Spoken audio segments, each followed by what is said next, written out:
Hello, magandang araw sa ating lahat mga kaibigan. Narito ako ngayon para mag-share muli sa inyo. Tungkol naman ngayon sa okra mga kaibigan. Ito, mayroong okra tayo dito. Kaya lang wala pang bunga.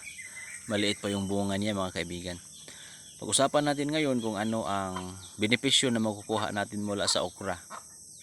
So ito yun, simulan agad natin para hindi na tayo masyadong tumagal, no? Kasi alam kong busy din kayo. So yun, ito, ano bang okra? Ang okra ay source of fiber. Mayroon siyang manganese at vitamin C. Mayroon din po siyang vitamin K, mga kaibigan. Ang okra ay nakakatulong para i-reduce ang intestinal inflammation and support digestive health. Nakakapagpabuti po si okra ng bowel movement. Magiging healthy yung pakiramdam natin sa tiyan natin. Pero mayroon akong warning dito mga kaibigan, kasi si okra po ay mataas ang content niya ng uric acid. Yun. Dahil ang okra ay mayroong purine at mayroon din siyang oxalate na siyang naging dahilan para tataas yung uric acid sa dugo natin. Si okra ay nakakapagpa-trigger ng gout attacks kasi dahil nga sa content ng oxalate and purine. So yun, mag-ingat-ingat tayo, hinay-hinay tayo pag okra yung ating kinakain.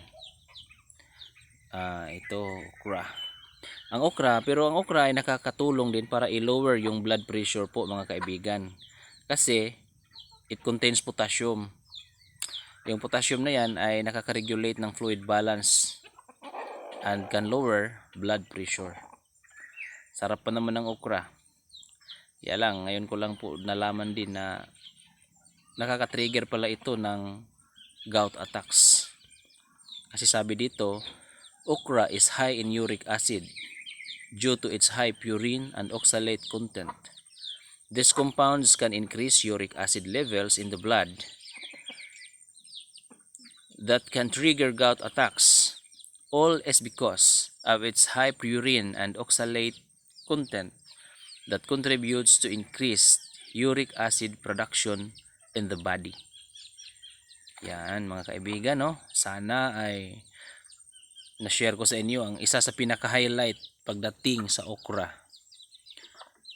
Kasi pwede lang, okay lang naman kumain ng okra pero wag lang masyadong marami. Pwede nga itong ipatong lang sa kanin. Parang half cook lang.